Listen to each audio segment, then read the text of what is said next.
ஓம் சாந்தி. செம்ம பவர்ஃபுல் அவ்யக்த முறையில் இன்றைக்கி 25/5/2025, ஒரிஜினல் டேட்டு 4/9/2005 அவ்யக்த முறை. ஞானத்தை கொடுப்பதன் கூடவே மன்னிப்பவராகவும் கருணை நிரம்பியவராகவும் ஆகி ஆசீர்வாதத்தை கொடுங்கள், ஆசீர்வாதத்தை எடுங்கள், அப்போ உங்கள் வீடு ஆசிரமமாக மாறிடும். ஸோ இதுதான் மெயின். ஆக்சுவலாக இன்றைக்கி பாப்தாதா எல்லா குழந்தைங்களுடைய நெத்தியில் இருக்கக்கூடிய அந்த தூய்மையின் ரேகையை பார்க்குறாங்க. ஏன்னா அந்த தூய்மை ரேகை தான் அதிர்ஷ்ட ரேகையே.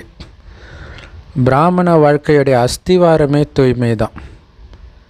தூய்மையின் ரேகை என்னென்னு தெரியுமா? எல்லாருக்கும் தூய்மை பிடிக்கும். ஏன்னா தூய்மை தான் சுகத்திற்கு, அமைதிக்கு, அன்புக்கு, ஆனந்தத்திற்கு தாயே. அதோடைய குழந்தை குட்டிங்க தான் இவங்களும். நீங்கள் தூய்மை அழிச்சிட்டிங்கன்னா எல்லாம் காலி. இது அந்த பொன்முட்டை போடுற வாத்து கதை தான். வாத்தை அறுத்துட்டா முடிஞ்சு போச்சுல, அந்த மாதிரி தான் தூய்மை அழிஞ்சிச்சுன்னா எல்லாம் காலி.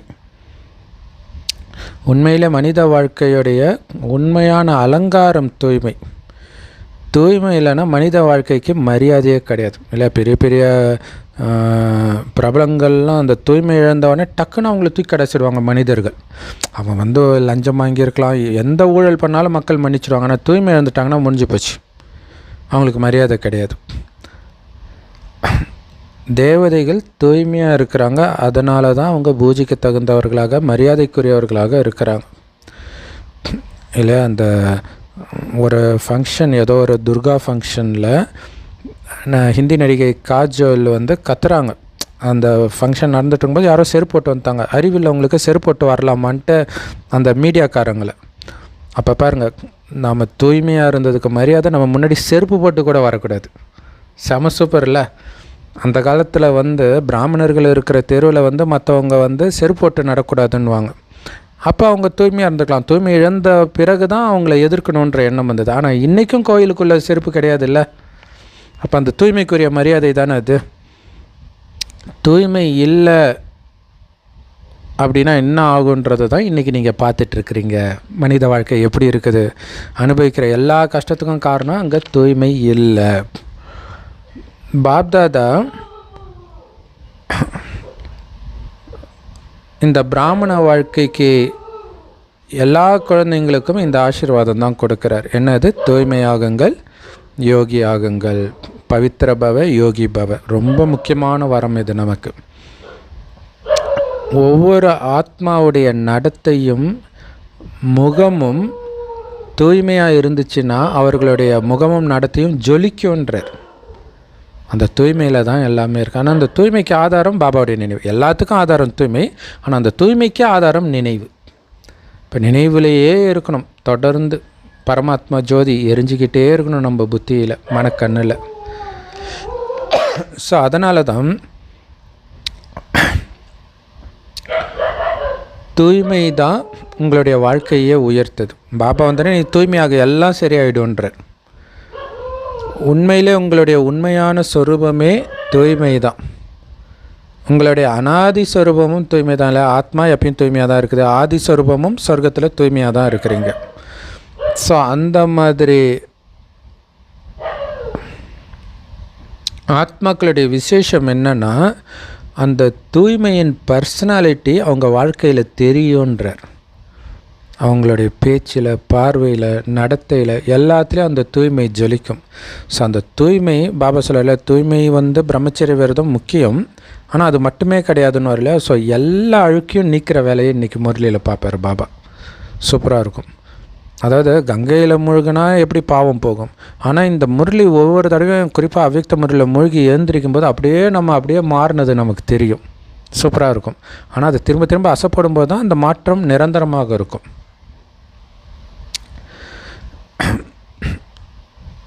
ஸோ தூய்மையுடைய ரியாலிட்டியும் தூய்மையுடைய ராயல்ட்டியும் அந்த மாதிரி தூய்மையாக இருக்கிற குழந்தைங்களுடைய முகத்திலையும் நடவடிக்கைகளையும் பிரத்யட்சமாக வெளிப்படையாக தெரியும்.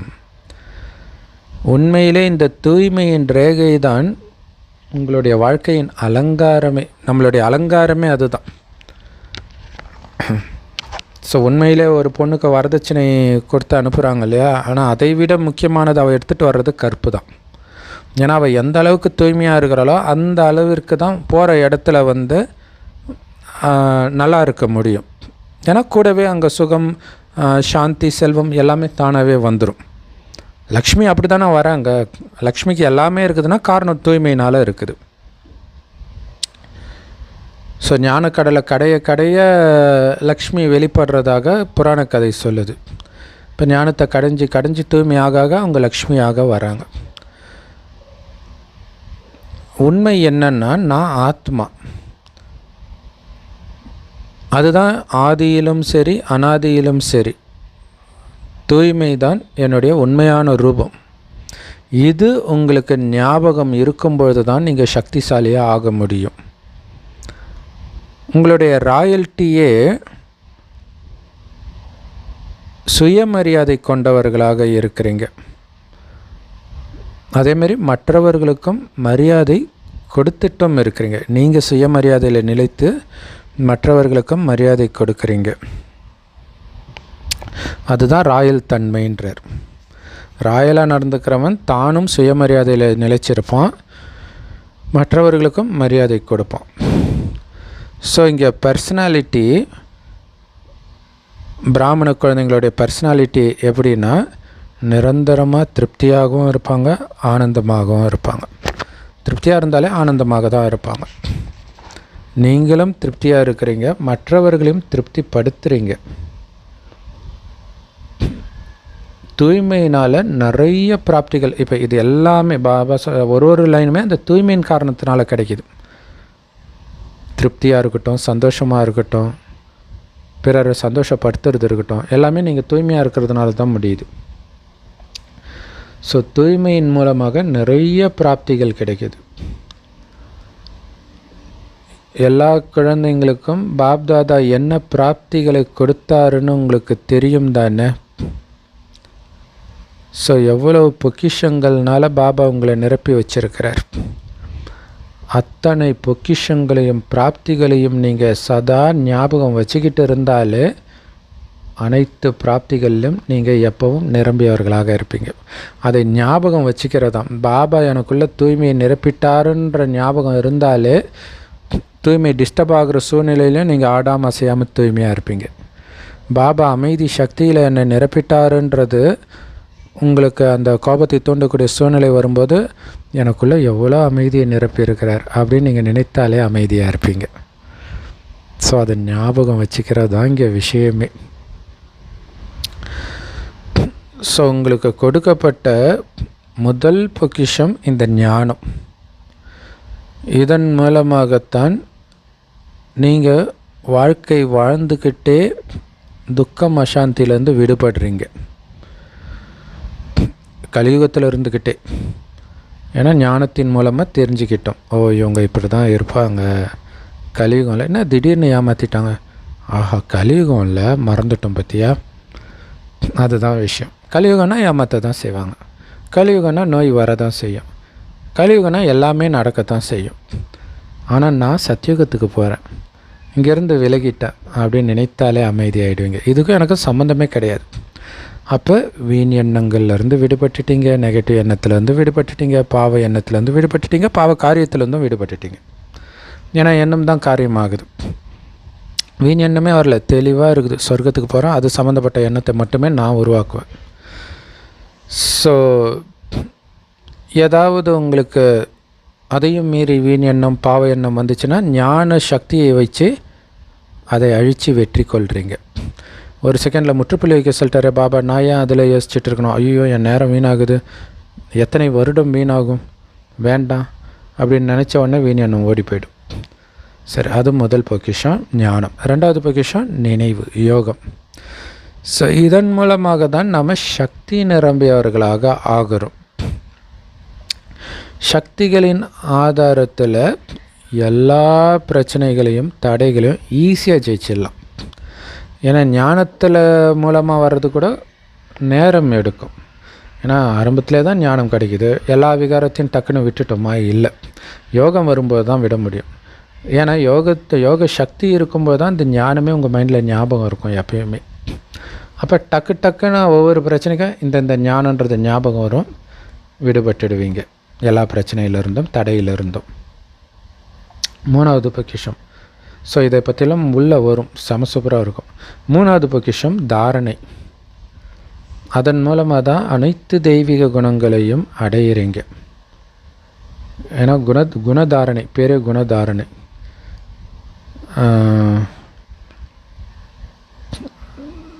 4வது பொக்கிஷம் சேவை. ஆக்சுவலாக தாரணி அப்படின்னு பொண்ணுக்கு பேரே வைப்பாங்க, ஆனால் அவங்களுக்கு இந்த அர்த்தம் தெரியாது. இப்போ தாரணை செய்து இருப்பவள் அனைத்து தெய்வீக குணத்தையும். 4வது பொக்கிஷம் சேவை இல்லையா? ஞானம், யோகம், தாரணை, சேவை. சேவை செய்கிறதன் மூலமாக யாருக்கு சேவை செய்கிறீங்களோ அவங்கக்கிட்ட இருந்து நீங்கள் ஆசீர்வாதம் அடைகிறீங்க, சந்தோஷத்தையும் அடைகிறீங்க. ஸோ இங்கே சேவை செய்கிறதுன்றது பாபா ஞானத்தை கொடுக்கறது மட்டும் கிடையாது, மனசா சேவை மட்டும் கிடையாது. உங்கள் குடும்பத்தில் ஒரு பிரச்சனை வரும்பொழுது பிரச்சனை கொடுப்பவரை நீங்கள் அமைதியே கொடுக்குறீங்கன்னு வச்சுக்கோங்களேன், அங்கேயும் நீங்கள் பாபாவை தான் வெளிப்படுத்துகிறீங்க. அதுவும் சேவை தான். அதன் மூலமாகவும் உங்களுக்கு ஆசீர்வாதம் வரும். மெயினாக அதன் மூலமாக தான் பாபா வெளிப்படுத்தணும். ஏன்னா அப்போ தான் பயங்கர பலசாலியாகி இருக்கிறீங்கன்னு அர்த்தம். ஸோ அப்போ சந்தோஷமும் கிடைக்கும், ஆசீர்வாதமும் கிடைக்கும். ஸோ குழந்தைகளாகிய நீங்கள் இந்த அனைத்து பொக்கிஷங்களையும் பாபா கிட்டேருந்து அடைஞ்சிருக்கிறீங்க. ஸோ பாபா உங்கள் எல்லோருக்கும் சமமாக தான் எல்லா பொக்கிஷத்தையும் கொடுத்துருக்கிறார். இந்த குழந்தை எனக்கு பிடிக்கும், இதுக்கு மட்டும் அதிகம், இந்த குழந்தை எனக்கு பிடிக்காது, இது கம்மியாக கொடுக்குறேன், அப்படிலாம் பாபா கொடுக்கல. ஒரு சிலருக்கு கம்மியாகவும் ஒரு சிலருக்கு அதிகமாகவும் கொடுக்கல. ஸோ இது ஒரு எம்ஜிஆர் பாட்டிலே வரும், கொடுத்ததெல்லாம் கொடுத்தார், யாருக்காக கொடுத்தார், ஒருத்தருக்காக கொடுத்தார், ஊருக்கே கொடுத்தார்னு வரும். எல்லாருக்கும் தான் கொடுக்குறார். அப்போ ஏன் வித்தியாசம் இருக்குது? எடுக்கிறவங்களில் வித்தியாசம். அவர் கொடுத்தாலும் இவங்க எடுக்கணுமே, எடுக்க மாட்டுறாங்க. சில குழந்தைகள் பொக்கிஷத்தை அடைஞ்சி நல்லா சாப்பிட்டு குடிச்சிட்டு ஜாலியாக சுற்றிட்டு எல்லாத்தையும் இங்கேயே சந்தோஷத்தில் அழிச்சிடுறாங்க. ஆனால் சில குழந்தைங்க சாப்பிட்றாங்க, குடிக்கிறாங்க, சந்தோஷமாக இருக்கிறாங்க, கூடவே சேமிச்சுக்கிட்டும் இருக்கிறாங்க. சில குழந்தைங்க எல்லாத்தையும் பயன்படுத்துகிறாங்க, அதே நேரத்தில் அதிகரிச்சுக்கிட்டும் இருக்கிறாங்க. ஏன்னா இந்த பொக்கிஷத்தை அதிகரிக்கிறதே தனக்காகவும் மற்றவர்களுக்காகவும் அந்த பொக்கிஷத்தை பயன்படுத்துறது தான் இல்லையா? இவங்க பொக்கிஷத்தை எடுக்கிறாங்க, அதை பயன்படுத்த மாட்டுறாங்க. ஆரம்பத்தில் சொன்னவங்க அதனால் அழிச்சிடுறாங்க. ஸோ இதை கொடுக்கத்தான் இது அதிகமாகும். இப்போ ஸ்தூல பொருளே கூட காசு, சாப்பாடு இதெல்லாம் மற்றவர்களுக்கு கொடுக்க அடுத்த ஜென்மத்தில் பணக்காரனாக பிறக்கிறான். அதேமாதிரி இந்த ஞான பொக்கிஷத்தை கொடுக்க இன்னும் உங்களுக்கு அதிகமாகிட்டே இருக்கும். அதிகமாக்குறதுக்கான ஈஸியான வழி இது. ஸோ இதுதான் பொக்கிஷத்தை. ஏன்னா இங்கே பிராமண வாழ்க்கையில் கொடுப்பது தான் அடைவது. யார் இதை பயன்படுத்துகிறாங்களோ அவங்க அதை அதிகரிக்கவும் செய்கிறாங்க. அதனால் உங்களை நீங்களே கேளுங்க, இந்த விசேஷ பொக்கிஷங்களை நான் அதிகரிக்கிறேனா, சேமிக்கிறேனா அப்படின்னு பாபா கேட்க சொல்கிறார். ஸோ இது ராமாயணத்தில் சுக்ரீவனுடைய ராஜ்யம், மனைவி எல்லாத்தையும் அவங்க அண்ணன் வாலி அபகரிச்சிடுவான். அப்புறம் ராமர் தான் வாலியை கொன்று அதையெல்லாம் மீட்டு சுக்ரீவனுக்கு கொடுக்குறார். ஆனால் சந்திக்கும் பொழுதே 2 பேருக்கும் டீல் இருக்குது. என்ன டீல்னால், நீ இழந்ததெல்லாம் நான் உனக்கு பெற்றுத்தருகிறேன், என்னுடைய சீதையை மீட்கிறதுக்கு நீ உதவி பண்ணணுன்றதான் டீல். இப்போ என்ன ஆகிடுச்சுன்னா, ஓகே ராஜ்யத்தை கொடுத்த உடனே அவர் ஜாலியாக பொண்ணுங்க டான்ஸ் ஆடிட்டு பாடிட்டு தண்ணி அடிச்சுட்டு ஜாலியாக சுகபோகமாக இருப்பார் சுக்ரீவன். ராமர்கிட்ட சொன்னது எல்லாம் மறந்து இருப்பார். அதில் உங்கள் மனைவி வேறு, யாரையும் விடாதீங்க, ராஜாக்கு டிஸ்டர்ப் பண்ணக்கூடாது அப்படின்னு சொல்ல சொல்ல ராமருக்கு கடுப்பாகும். இப்போ லக்ஷ்மணனும் கடுப்பாகி என்னன்னு கேட்டுட்டு, இல்லைன்னா அவனை நான் கொன்னுட்டு வரேன்ட்டு வருவான். ஸோ அந்த மாதிரி தான் பாபா ஞானத்தை அடைவதால் அனைத்தையும் அடையிறோம். ஆனால் இதே மாதிரி ராவணன்கிட்ட மீட்டுட்டு அடிமையாக இருக்கிற அனைத்து ஆத்மான்ற சீதையும் மீட்கிறதுக்காகத்தான் பாபா ஞானத்தை கொடுத்துருக்கிறார். நீங்கள் மட்டும் ராஜா ஆகிறது கிடையாது. ஆனால் அது தெரியாமல் நீங்கள் பாட்டுக்கு சுகபோகமாக ஜாலி சும்மா முரளி கேட்டுமா அதோட சேவை பண்ணுறதில்ல, எதுவுமே பண்ணுறதில்லைன்னா அழிக்கிறீங்கன்னு அர்த்தம், சுக்ரீவன் மாதிரி. ஸோ அதுதான் முதல்ல பாபா சொன்னது. இங்கே கொடுக்க கொடுக்க தான் உங்களுக்கு அதிகமாகிட்டே இருக்கும். ஸோ யார் இதை பயன்படுத்துகிறாங்களோ அவங்க அதை அதிகரிக்கவும் செய்கிறாங்க. ஸோ அதனால் நான் அதிகரிக்கிறேன்னா இந்த விசேஷ பொக்கிஷங்களை இல்லை பயன்படுத்தணும். முரளியில் படிக்கிற ஒன்றுத்தையும் பாபா அமைதியாக இருக்க சொல்கிறார். இருந்தனா கோபம் வரக்கூடிய சூழ்நிலையில் இருந்தனா, அப்போ தான் அந்த அமைதி சக்தியை பயன்படுத்தினீங்க. காமத்தை தூண்டக்கூடிய சூழ்நிலையில் தூய்மையின் சொரூபமாக இருந்தனா, வீண் எண்ணங்கள் வர வேண்டிய நேரத்தில் டக்குன்னு முற்றுப்புள்ளி வச்சு வெளில வந்தனா, பாபா கிட்டே போனேன்னா, அப்போ தான் அந்த சக்திகளை பயன்படுத்தியிருக்கீங்க. அந்த சக்தி உங்களுக்கு அதிகரிக்கும். ஸோ அதிகரிச்சிட்டிங்களான்னு கேட்டால் என்ன சொல்லுவீங்க? ஆமான்னு சொல்லுவீங்களா, அல்லது கொஞ்சம் தான் அதிகரிச்சிருக்கிறேன்னு சொல்லுவீங்களா? ஸோ யார் இந்த பொக்கிஷங்களை நிரப்பி இருக்கிறாங்களோ அவங்க தான் எப்போவுமே நிரம்பி இருப்பாங்க, திருப்தியாக இருப்பாங்க, ஆனந்தமாக இருப்பாங்க. வீண் எண்ணமே வராது, நெகட்டிவ் எண்ணமே வராது. உலக அழிவின் போது கூட அப்பவும் கொடுத்துக்கிட்டு தான் இருப்பாங்க சக்திகளை. மற்றவர்கள் ஐயோ பாபா அப்போ தான் உழுந்து நினைப்பாங்க, ஐயோ பாபா என்னை காப்பாற்று பாபா, காப்பாற்று பாபா. பக்தர்கள் வரிசையில் போயிட்டீங்க. ஸோ பாபா சொல்கிறார், நிரம்பி இருக்கிற எதுவுமே ஆடாது இல்லையா, நிரம்பிய குடம் தழும்பாதுன்னுவாங்க. நிரம்பலைன்னா தான் அது ஆட்டம் காணும். அப்போ நீங்கள் பொக்கிஷத்தை நிரப்பிட்டீங்கன்னா நீங்கள் ஆட்டம் காண மாட்டீங்க. முழுசாக நிரம்பாத எதுவுமே ஆடும். இங்கே கூட அனைத்து பொக்கிஷங்கள்னால நீங்கள் நிரம்பலை அப்படின்னா தான் மனம் கொந்தளிக்குது. ஸோ அதனால் பாபாவுடைய அனைத்து பொக்கிஷங்களும் எனக்கு பிறப்புரிமையாக கிடைத்து விட்டது. எப்போ பாபா குழந்தை ஆனனோ அப்போவே எனக்கு அதன் மீது அதிகாரம் இருக்குதுன்ற அந்த போதை நிரந்தரமாக இருக்கட்டும். பாபா உங்களுக்கு கொடுத்தாரு, நீங்கள் அதை எடுத்துக்கிட்டீங்க. ஸோ அப்போ இப்போ அந்த பொக்கிஷம் யாருடையது? உங்களுடையது தானே. அப்போ நீங்கள் பயன்படுத்தணும் தானே. ஸோ பாகிஸ்தான் இந்தியா ஸ்லைட்டாக பிரச்சனை வரும்போதே பாகிஸ்தான் சொல்லுது, எதுக்கு நாங்கள் அணு ஆயுதம் வச்சுருக்கிறோம்? ஷோகேஸில் வச்சுக்கிறதுக்கா? இந்தியாவுக்காக தான். கரெக்ட் தான். அவன் எதிரி நாட்டை அழிக்கிறதுக்கு தான் வச்சுருப்பான். அப்போ நம்முடைய எதிரி ராவணன், அவன் அழிக்கிறதுக்கு தான் இத்தனை பொக்கிஷம். அதை நீங்கள் பயன்படுத்தாமல் ஷோகேஸில் வச்சுருக்கிறீங்களா? அப்போ நம்ம பிரதமரும் சொன்னார், அப்போ நாங்கள் மட்டும் என்ன தீபாவளி கொண்டாடுறதுக்காக வச்சுருக்கிறோம் இதெல்லாம் அன்னார். ஸோ அதே தான் நமக்கும். இந்த பொக்கிஷங்கள் எல்லாம் பயன்படுத்துறதுக்காக பாபா கொடுத்துட்டார். இப்போ அது உங்களுடைய இது. அதை பயன்படுத்தலாமான்னு நீங்கள் பாபா கிட்ட கேட்க வேண்டிய அவசியம் கிடையாது. ஏன்னா அது உங்களுடைய இதாச்சு, பயன்படுத்துறதுக்கு தான் கொடுத்துருக்குறேன்.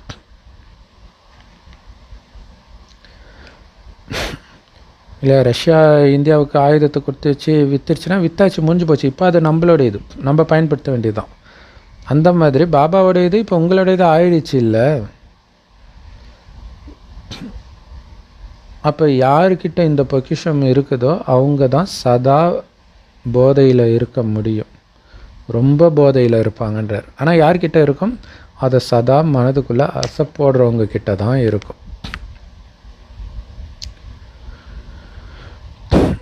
ஒரு ராஜாவுக்கு பிறக்கிற சின்ன குழந்தை இளவரசன், அவருக்கு அவர் அப்பா கிட்ட என்னென்ன பொக்கிஷம் இருக்குதுன்னு கூட தெரியாது. இருந்தாலும் அப்பாவுடைய பொக்கிஷம் எல்லாம் என்னுடையதுன்ற அந்த போதை இருக்கும். அது என்னுடையதுன்ற அந்த சந்தோஷம் இருக்கும். ஸோ கொஞ்சம் சந்தோஷம் இருந்தாலும் அதற்கு காரணம் என்ன? அந்த பொக்கிஷத்தை அப்பா கொடுத்தார்.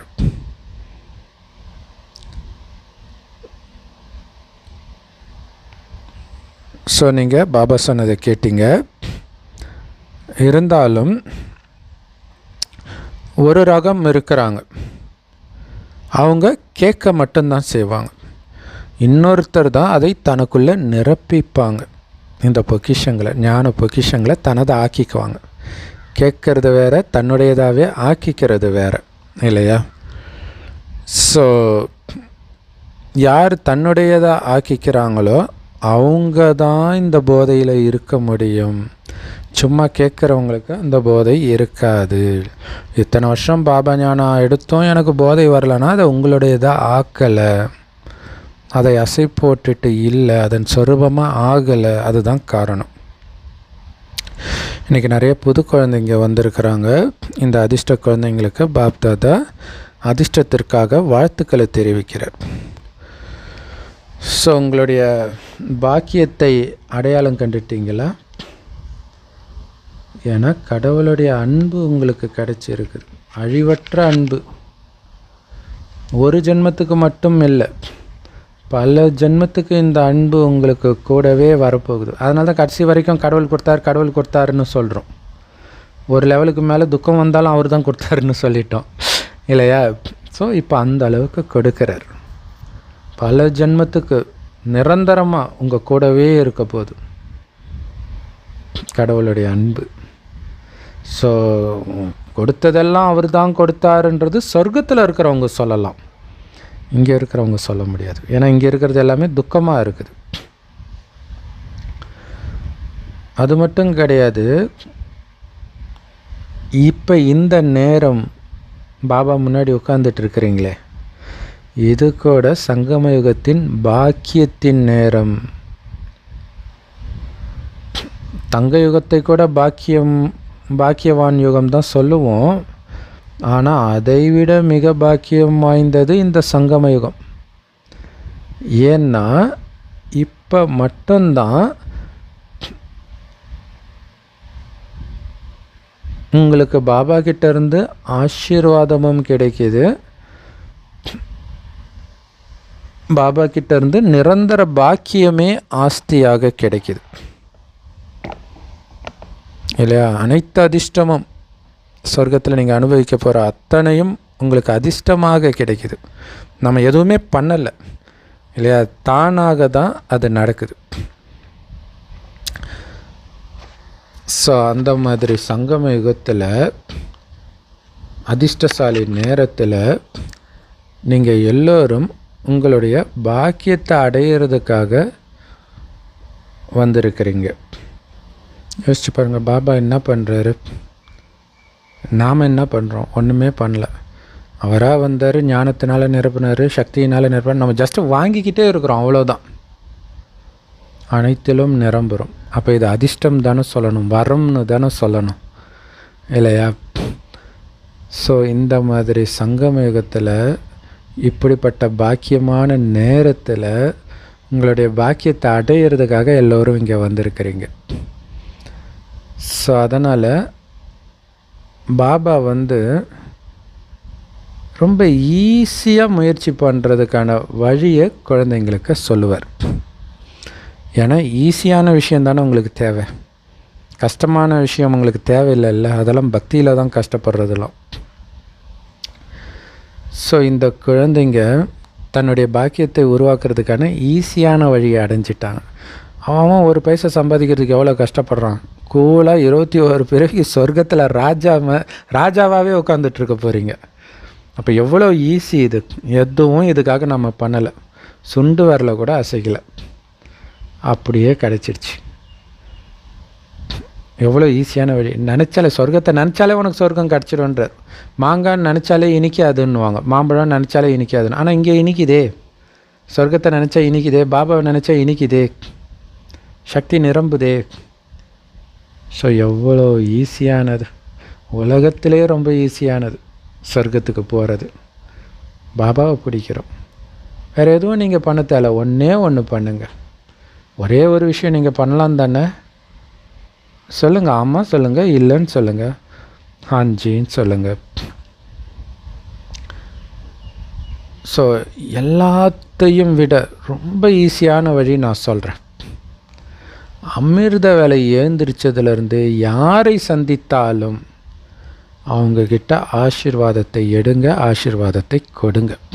இது சாதாரண விஷயம் கிடையாது. ஏன்னா இந்த ஞாபகம் இல்லாமலே தான் நம்ம எல்லாருக்கூடையும் பழகிட்டு இருக்கிறோம். உங்கள் குடும்பத்திலும் சரி, பாபா குழந்தைங்கக்கிட்டேயும் சரி, வெளியிலையும் சரி. அதனால தான் அது கஷ்டமாக இருக்குது.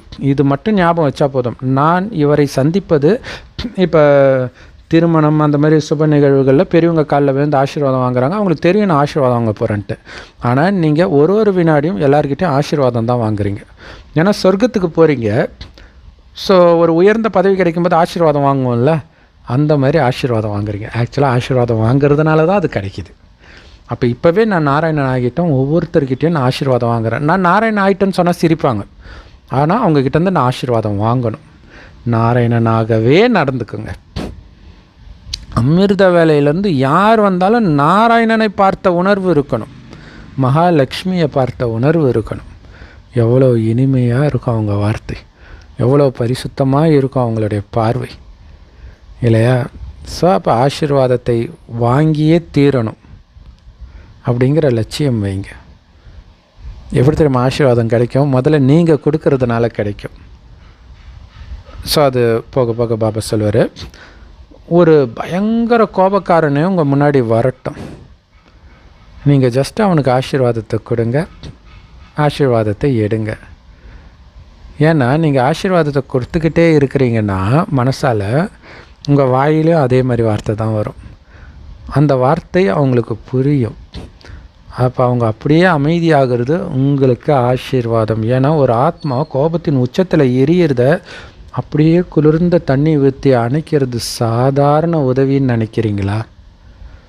எவ்வளோ பெரிய உதவி அது. அப்போ அந்த ஆத்மா ஆசீர்வாதம் கொடுக்காது உங்களுக்கு? கண்டிப்பாக கொடுக்கும். நீங்கள் மட்டும்தான் மனசுக்கு ஆறுதலாக பேசுகிறீங்கன்னு சொல்லுவாங்க. ஸோ அதுதான் லட்சியம், அதுக்கு தான் வந்திருக்கிறோம்.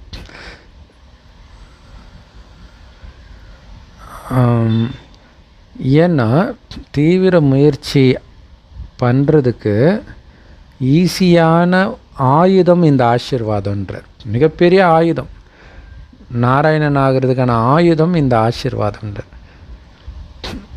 ஆசீர்வாதம் கொடுத்துக்கிட்டே இருந்தால் தானாக உங்களுக்கு கிடைத்தே தீருன்றார். எப்படி சயின்ஸ் மூலமாக அதிவேகத்தில் ராக்கெட்டு போகுது, அதே மாதிரி ஆசீர்வாதத்தை கொடுப்பதும் எடுப்பதும் அதிவேகத்தில் முன்னேறதுக்கான ஈஸியான வழி ராக்கெட்டுன்ற. இல்லையா? இந்த ஆசீர்வாதம் உங்களுக்கு ராக்கெட்டுன்ற. அமிர்த வேலையில் ஈஸியாக பாபாவை நினைக்கிறதன் மூலமாக பாபா கிட்ட இருந்து ஆசீர்வாதத்தை எடுங்க. முழு நாளும் ஆசீர்வாதத்தை மற்றவர்களுக்கு கொடுப்பதும் எடுப்பதுமாக இருங்க. இதை பண்ண முடியுமா? அமிர்த வேலையிலேருந்து தூங்குற வரைக்கும் இதான் பண்ணணும். பண்ண முடியும்னா கையை தூக்குங்க. யாராவது உங்கள் மேலே ரொம்ப மோசமான எண்ணம் வைக்கிறாங்க, நீ நாசமாக போகணும், செத்து போகணும், கை கால் வராமல் போகணும், நட்டு தெருவில் பிச்சை எடுக்கணும், இந்த மாதிரி எண்ணம் வைக்கிறவங்க உங்கள் முன்னாடி வந்தால் என்ன பண்ணுவீங்க? திரும்ப திரும்ப உங்களுக்கு ஜராச்சந்த் கிருஷ்ணருக்கு தொல்லை கொடுக்குற மாதிரி திரும்ப திரும்ப உங்களுக்கு தொல்லை கொடுத்துக்கிட்டே இருக்கிறாங்க, என்ன பண்ணுவீங்க? இல்லையா? ஏன்னா பாபா சொல்கிறதா அந்த சிச்சுவேஷனை எடுத்துகிட்டு வராரு. இந்த நேரத்தில் உன்னால் பண்ண முடியுமான்றார். பாபா சொல்கிறாரு, பாரு குழந்த, நீ என்னோட குழந்த, நீ வள்ளல் தானே, வள்ளலுடைய குழந்த வள்ளல் தானே, மாஸ்டர் வள்ளல் தானே நீனு. வள்ளலுடைய கடமை என்ன? கொடுக்கறது தானே. கொடுக்கறதும் கொடுக்குற உயர்ந்தது பெஸ்ட்டானதாக கொடு. பெஸ்ட்டானது என்ன தெரியுமா? ஆசீர்வாதத்தை கொடுக்கறது தான்றார். மற்றவன் எப்படி இருந்தாலும் பிரச்சனை கிடையாது, இருந்தாலும் அவன் உனக்கு சகோதரன் சகோதரி தான். இல்லையா? கடவுளோட குழந்தை, அவங்க பாபா குழந்தையாக இருந்தாலும் சரி, பாபா குழந்தை இல்லாட்டினாலும் சரி, கடவுளுக்கு குழந்தை தானே, உனக்கு சகோதரன் தானே, ஆத்ம சகோதரன் தானே, சகோதரி தானே. கடவுளுடைய குழந்தை உங்களுக்கு சகோதரன் சகோதரி தானே. அப்போ அந்த இன்னொரு மனிதன் எப்படிப்பட்டவராக இருந்தாலும் அவர் கடவுளுடைய குழந்தை. உங்களுடைய ஈஸ்வரிய சகோதரன், ஈஸ்வரிய சகோதரி, அவங்களுக்கு என்ன கொடுப்பீங்க? மோசமான எண்ணத்தையா கொடுப்பீங்க? பாபா யார் மேலேயாவது மோசமான எண்ணம் வச்சிருக்கிறாரா? நம்ம சொல்கிறோம்ல, பைபிளு, குரானு இதிலெல்லாம் கடவுளை வெட்ட சொன்னார், குத்த சொன்னார், கடவுள் போய் இப்படி சொல்லுவாராங்க அப்படின்னு சொல்கிறோம்ல. நமக்கு தெரியும் கடவுள் அப்படி நினைக்க மாட்டார். பண்ணுவாரா? அப்படி எண்ணம் வைப்பாரா? ஆமாம் இல்லை இல்லைன்னு சொல்லுங்கள். அப்போ நீங்கள் அந்த மாதிரி மோசமான எண்ணம் வைக்கலைனாலே நீங்கள் சதா ஆனந்தமாக இருப்பீங்க. அவன் நாசமாக போகணும்னு நீங்கள் ஒரு தடவை சொல்லிட்டீங்க வச்சுக்கோங்க, அது ஒரு சக்கரம் மாதிரி உங்களுக்குள்ளே சுற்றிக்கிட்டே இருக்கும். அவனை பார்க்கும்போதெல்லாம் இந்த எண்ணம் வரும். உங்களுக்கு தான் ப்ரெஷர் எகுரும். அவனையே கூட மறந்துட்டுருப்பான், ஆனால் உங்களுக்கு தான் ப்ரெஷர் எகுரும். ஏன் நீங்கள் சந்தோஷமாக இருக்கிறீங்க தெரியுமா? கெட்ட எண்ணம் வைக்கலன்னா, ஏன்னா நீங்கள் நாசமாக போகணும்னு நினைத்தவர் நல்லா இருக்கணும்னு நீங்கள் ஆசீர்வாதம் கொடுத்துருக்குறீங்க.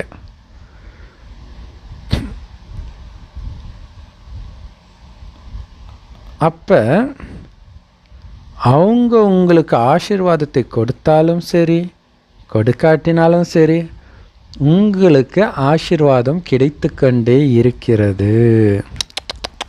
எவ்வளோ சூப்பர் இல்லை? நாளைக்கு நீங்கள் கொடுத்த ஆசீர்வாதத்தில் அவன் நல்லா இருக்கிறான்னு வச்சுக்கலாம், சந்தோஷப்படுவான் பார்த்தீங்களா, அது உங்களுக்கு ஆசீர்வாதம். அப்போ உங்களுக்கு ஆசீர்வாதம் கிடச்சிக்கிட்டே இருக்குது. அதே மாதிரி நீங்கள் அவன் நாசமாக போகணுன்னு நினைக்கும் போது, அவன் உண்மையிலே கஷ்டப்படும் போது அவன் துடிக்கிறான் பாருங்கள், அது உங்களுக்கு சாபம். அது உங்களை நிம்மதியாக இருக்க விடாது. என்ன மாதிரி முரளி, என்ன மாதிரி ரகசியம், சூப்பர் இல்லையா? அப்போ நீங்கள் அவங்களுக்கு ஆசீர்வாதத்தை மட்டுமே கொடுத்ததுனால, ஆசீர்வாதத்தை மட்டுமே அடைஞ்சிங்க. பிறகு எப்படி உங்களுக்கு துக்கம் வரும்? கடைசி நேரத்தில் நீங்கள் துக்கம் இல்லாமல் இருப்பதற்கான ரகசியம் இது. ஏன்னா பாபா சொல்வார் இல்லையா, நீங்கள் மற்றவங்களுக்கு துக்கம் கொடுத்தீங்கன்னா துக்கப்பட்டு இறப்பீர்கள், எண்ணத்தினால கொடுத்தாலும். அப்போ கடைசி நேரம் பாதுகாப்பாக இருக்குன்னா ஆசீர்வாதத்தை கொடுத்துக்கிட்டே இருங்க. ஏன்னா அவன் கொடுக்குற துக்கம்லாம் இப்போத்தோட முடிய போகுது, உங்கள் பாவமும் அழியுது. ஸோ வந்திருக்கிற குழந்தைங்களுக்கு பாபா ஒரு ஆசீர்வாதத்தை கொடுக்குறார். இந்த ஒரு ஆசீர்வாதத்தை மட்டும் நீங்கள் ஞாபகம் வச்சுக்கிட்டாலே சதா ஆனந்தமாக இருப்பீங்க. ஸோ அந்த ஆசீர்வாதம் என்னன்னு நான் சொல்லவா? கேட்பீங்களா? ஸோ பாபா சொன்ன அந்த வரம் என்ன தெரியுமா? உங்களுக்கு யாராவது துக்கம் கொடுக்குறாங்கன்னா அதை எடுத்துக்காதீங்க. அவங்க துக்கம் கொடுக்கலாம், ஆனால் நீங்கள் எடுக்காதீங்க. ஏன்னா துக்கத்தை கொடுக்குறவங்க ஆல்ரெடி கொடுத்துட்டாங்க. ஆனால் அதை எடுக்கணுமா வேண்டுமான்றதை நீங்கள் தானே முடிவு பண்ணணும்.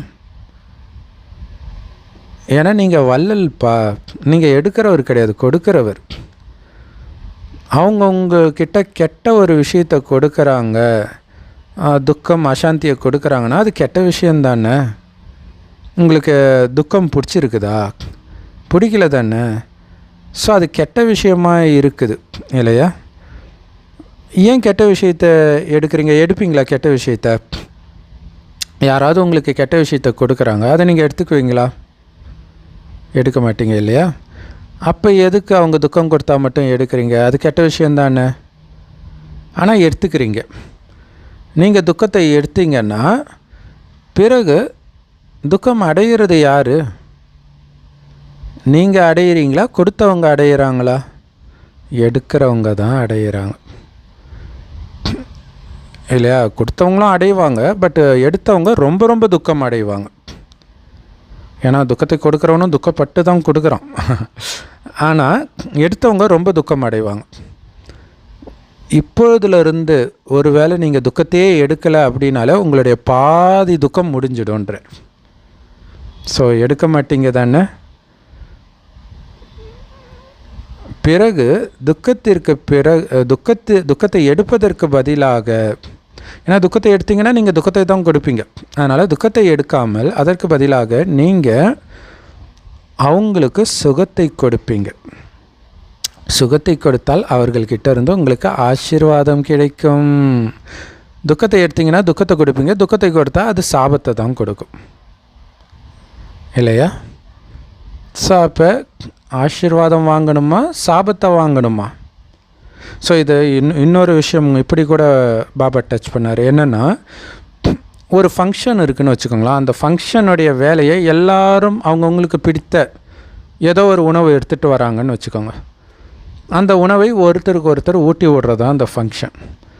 ஒருத்தர் கொடுக்குற உணவு உங்களுக்கு பிடிக்கல அப்படின்னா சொல்லுங்கள், ஐயோ இது எனக்கு பிடிக்கல, என்ன இது சாப்பிட்டு பாருங்களாம் அப்படின்னு கொடுப்பீங்க. ஏன்னா உங்ககிட்ட ரொம்ப ஸ்வீட்டானது இருக்குது. ஸோ அந்த மாதிரி தான் இங்கே எல்லாரும் அந்த துக்கம் கசப்பான விஷயத்த உங்களுக்கு ஊட்டி விடுறாங்க, அதை எடுத்துக்காதீங்கன்றார். அதுக்கு பதில் இதை சாப்பிடுங்க, என்கிட்ட இனிமையானது இருக்குதுன்னு கொடுங்க. உணவை பொறுத்த வரைக்கும் ஸ்வீட் எல்லாருக்கும் பிடிக்காமல் இருக்கலாம், ஆனால் இனிமையான வார்த்தை கண்டிப்பாக எல்லாருக்கும் பிடிக்கும். அதை கொடுப்பதினால்தான் அவங்க சந்தோஷம் அடைவாங்க, உங்களுக்கு ஆசீர்வாதத்தை கொடுப்பாங்க. பிறகு நீங்கள் சந்தோஷமாக இருப்பீங்க. ஆசீர்வாதங்களின் கஜானாவோ நிரம்பிக்கிட்டே இருக்கும். ஏன்னா இப்போ நிரப்பணும், இப்போ வாங்குகிற ஆசீர்வாதம் தான் 5000 வருடத்துக்கு உங்களுடைய வாழ்க்கையை பார்த்துக்கும். ஆச்சரியமாக இருக்கும். இது கண்ணுக்கு தெரியாதது, ஆனால் இது தான் உங்களை காப்பாற்றுறது. ஸோ அது மட்டும் இல்லாமல் இதை குணமாகவே ஆக்கிட்டிங்கன்னா இந்த குணமே உங்களுக்கு பல ஜென்மத்துக்கு தொடரும். அதுக்கப்புறம் மேபி இந்த கடைசி நேரத்தில் தான் உங்கள் குணம் கெட்டு போகும். அதனால் ஆத்மாக்கள் எப்படிப்பட்டவர்களாக வேணாலும் இருக்கட்டும், ஆனாலும் ஒவ்வொரு ஆத்மா கிட்ட இருந்தும் நீங்கள் ஆசீர்வாதத்தை மட்டுமே எடுக்கணும். அதுதான் உங்கள் சாமர்த்தியம். ஸோ சுபமான பாவனை, சுபமான விருப்பம் மட்டுமே வைங்க எல்லார்கிட்டையும்.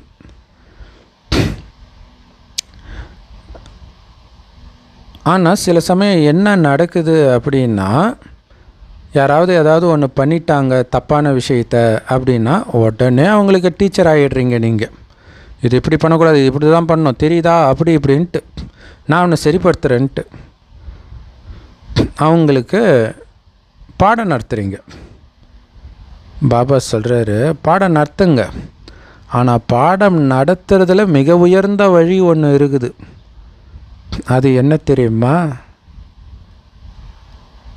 மன்னிக்கும் சொரூபத்திலிருந்து அந்த பாடத்தை கொடுக்கிறது. Love you Baba. பாபா அப்படி தானே நமக்கு ஞானத்தை கொடுக்குறாரு. கடவுள் எதையும் மன்னிப்பார், எல்லா மதத்துலையும் சொல்கிறாங்கல்ல. நாம் செஞ்ச பாவத்தெல்லாம் மன்னிக்கலைன்னா அவர் இந்த ஞானத்தை கொடுப்பாரா? யோசிச்சு பாருங்க. நமக்கு மற்றவர்கள் என்ன துரோகம் பண்ணாங்கன்னு தான் நமக்கு தெரியும். நம்ம எத்தனை பேருக்கு துரோகம் பண்ணியிருப்போம், எவ்வளோ கஷ்டத்தை கொடுத்துருப்போம், அதை நம்ம யோசிக்க கூட மாட்டோம். அத்தனையும் மன்னித்து இந்த ஞானத்தை கொடுக்கத்தான் நமக்கு ஆஹா நம்ம இந்த தப்பு பண்ணியிருக்கிறோமேன்னு நமக்கு தெரியுது. அதான் பாபா சொல்றார், மன்னிக்கும் சொரூபமாகி ஞானத்தை கொடுப்பது தான் ஞானத்தை கொடுக்கக்கூடிய மிக உயர்ந்த வழி, உன்னதமான வழின்றார். வெறும் பாடம் மட்டும் கொடுக்காதீங்க, ஞானம் மட்டும் கொடுக்காதீங்க.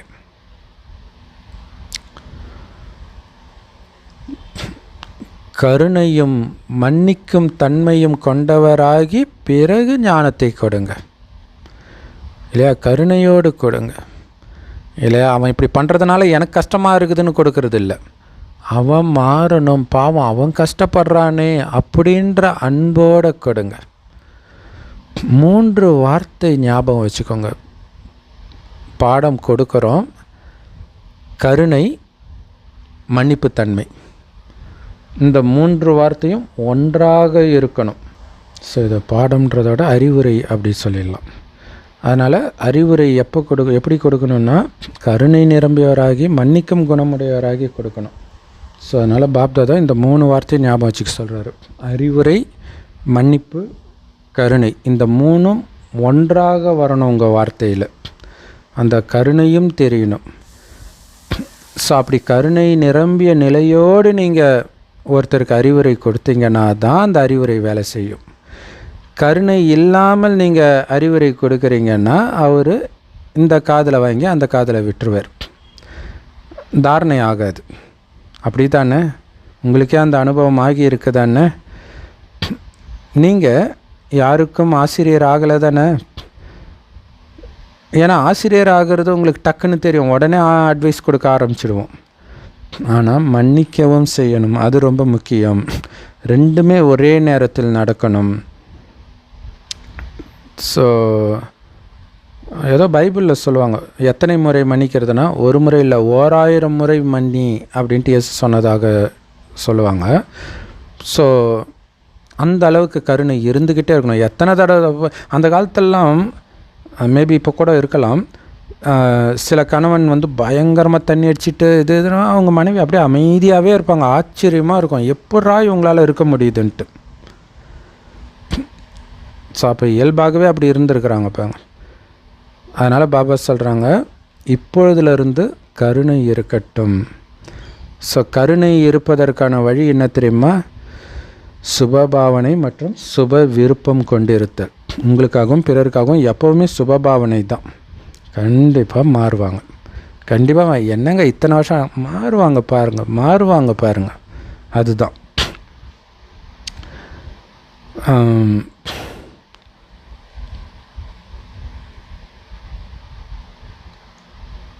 அதாவது கமலஹாசன் வந்து நாஸ்திகராக இருக்கிறார் இல்லையா, அவர் மேடையில் பெருமையாக சொல்கிறார், நீ மாறிடுவப்பா, நீ எங்கால தான்ப்பா, நீ மாறிடுவப்பான்னு சொல்கிறாங்க. இப்படியே தான் 55 வருஷமாக சொல்கிறாங்க. அவர் பெருமையாக சொல்லிக்கிறார், பார் என்னை மாற்ற முடியலன்ட்டு. அவங்க சுபபாவனை வைக்கிறாங்க. ஏன்னா நிறைய பேர் இவரெல்லாம் மாற வாய்ப்பே இல்லைன்னு கை கழுவினாலும் யாரோ ஒருத்தர் அவங்க கூட இருக்கிறவங்க இவரும் மாறுவார்னு சுப விருப்பம் வைக்கிறாங்க. அப்போ உயர்ந்தவர் சுப விருப்பம் வைக்கிறவர் தான், அது அவங்களுக்கு தெரியல. ஏன்னா உண்மையான அன்பு கல்லை கூட தண்ணியாக கரைச்சிடும்ன்றார். அது தமிழில் சொல்லுவாங்க இல்லையா, அன்பு கல்லை கூட கரைச்சிடும் அப்படின்வாங்க. அதுதான் உண்மையான அன்பு. எத்தனை முறையானாலும் அவங்க மேலே தான் உங்களுக்கு கருணை வரணும். ஏன்னா எந்த அளவுக்கு கருணை இருக்குதோ அந்தளவுக்கு நீங்கள் உயர்ந்துட்டும் போகிறீங்க. அதனால் நீங்கள் எதையுமே இழக்கலை, ஆனாலும் அவங்களும் மாறணும்னு கருணை வைக்கிறீங்க. அதே மாதிரி நீங்கள் மன்னிப்பின் சொரூபமாக அறிவுரை கொடுப்பதன் மூலமாக நீங்கள் எது நினைத்தாலும், யாராவது ஏதாவது பண்ணக்கூடாதுன்னு நினைக்கிறீங்க, ஏதாவது ஒன்று நடக்கக்கூடாதுன்னு நினைக்கிறீங்கன்னா அதே மாதிரியே தான் ஆகுன்ற. நீங்கள் என்ன நினைக்கிறீங்களோ அப்படியே நடக்குன்றார். மன்னிப்பின் சொரூபத்தில் இது அறிவுரை கொடுத்தால் இது நடக்குன்ற. இது வந்து ஃப்ரெண்ட்ஸுன்னு ஒரு serial, English serial, comedy serial 90s ஃபேமஸாக இருந்தது. இப்போவும் ஃபேமஸ் தான் அது. அதில் பார்த்திங்கன்னா ஒருத்தன் வந்து ஒரு 3 முக்கிய கேரக்டர் இருக்கும். அதில் சாண்ட்லர்னு ஒருத்தன் இருப்பான். அவர் இப்போ இறந்துட்டார் ஆக்சுவலாக. அவர் பார்த்திங்கன்னா நிறைய சிகரெட் குடிச்சிக்கிட்டே இருப்பார். ஸோ அப்போ ஃப்ரெண்ட்ஸு எல்லோரும் சொல்லி பார்ப்பாங்க, இது குடிக்காத. அவன் கேட்கவே மாட்டான், குடிச்சிக்கிட்டே இருப்பான். ஸோ அப்போ வந்து அவங்க ஒரு ஃப்ரெண்டு குரூப் இருக்கும், 3 பசங்க 3 பொண்ணுங்க. அப்போ அந்த பொண்ணுடைய லவ்வர் ஒருத்தன் இருப்பான். அவன் ஃபோன் பண்ணுவான் சாண்ட்லர்கிட்ட கூட, அவன் வந்து சிகரெட் குடிச்சிக்கிட்டே இருக்கிறான். அப்படியா, அவங்ககிட்ட ஃபோனை கொடு. நானே ஃபோனை வாங்கி அந்த பொண்ணுடைய லவ்வர் பேசுவான், இப்படியெல்லாம் குடிக்கக்கூடாது, இது குடித்தா இப்படி ஆகும். ஓ அப்படியா, ஓ சரி நான் இனிமேல்ட்டு குடிக்கல அப்படின்னு தூக்கி போட்டுருவான். பக்கத்தில் பார்த்துட்டு இருக்கிற ஃப்ரெண்ட்ஸுக்கெலாம் ஷாக் ஆகிடும், எப்பட்றா இது, நம்மலாம் சொன்னோம், இது எப்படி சாத்தியம், ஒருவேளை எதிர்மனையில் இருந்தது பொண்ணாக இருந்தால் மட்டும்தானே இது சாத்தியம் அப்படின்னு ஆச்சரியப்படுவாங்க. ஸோ அப்போ அந்த கருணை நிரம்பிய வார்த்தைக்கு அவ்வளோ பெரிய சக்தி இருக்குதுன்றார். அதுதான் சக்தி நிரம்பிய வார்த்தை. என்ன மாதிரி முரளி இல்லையா? ஏன்னா அந்த மாதிரி பேசுகிறதே நம்ம மறந்துட்டோம். அதான் உண்மை. இன்றைக்கி உலகம் வந்து அப்படி மாற்றிடுச்சு. எதாக இருந்தாலும் ஒரு அதிகார தோரணையில் சொன்னால் தான் நடக்கும். அப்படி அதிகார தோரணையில் யாராவது இருந்தாங்கன்னா இரும்பு பெண்மணி, சிங்கப்பெண், இப்படியெல்லாம் சொல்லி அவங்கள இன்னும் மிருகமாக ஆக்குது இந்த உலகம். ஸோ அந்த மாதிரி கருணை நிரம்பிய நிலையிலிருந்து கொடுக்கக்கூடிய அறிவுரையின் தாக்கம் கடுமையான இதயத்தை கூட மென்மையாக மாற்றிடும், முள்ள மலராக்கிடும். ஆக்சுவலாக இயேசு வந்து கடினமான இதயம் உள்ளவர்களேன்னுவர், விபச்சார சந்ததியினரேன்னுவர். ஸோ இப்படியெல்லாம் இருந்தால் அவங்க எப்படி மாறுவாங்க இல்லையா? அந்த கடினமான இதயம் உள்ளவர்களையும் மாற்றணும்னா கருணை நிரம்பி இருக்கணும். ஸோ துக்கத்தை எடுக்காதீர்கள், துக்கத்தை கொடுக்காதீர்கள். இது பிடிச்சிருக்கு தானே உங்களுக்கு? ஸோ அதனால் இனி துக்கத்தை எடுக்காதீர்கள். இந்த தப்பை மீண்டும் பண்ணாதீங்க. பாருங்கள், அப்பா யாருக்காவது துக்கம் கொடுக்குறாரா? பாபா துக்கம் கொடுக்கல. அப்போ ஃபாலோ ஃபாதர், அப்பா ஃபாலோ பண்ணுங்கள். ஃபாலோ பண்ணுறீங்களா? ஸோ பாபா சொல்கிறாங்க, சில சமயம் யாரையாவது நீங்கள் திட்டிடுறீங்க. இந்த மாதிரி யாரையும் திட்டாதீங்க. கருணை நிரம்பியவராகுங்க. அறிவுரை கருணை நிரம்பி கொடுங்க. ஸோ எப்படின்னா, இப்படி நீ எல்லாம் பண்ணலன்னா நாளைக்கு நாசமாக போயிடுவேன். இது கருணை கிடையாது இல்லையா?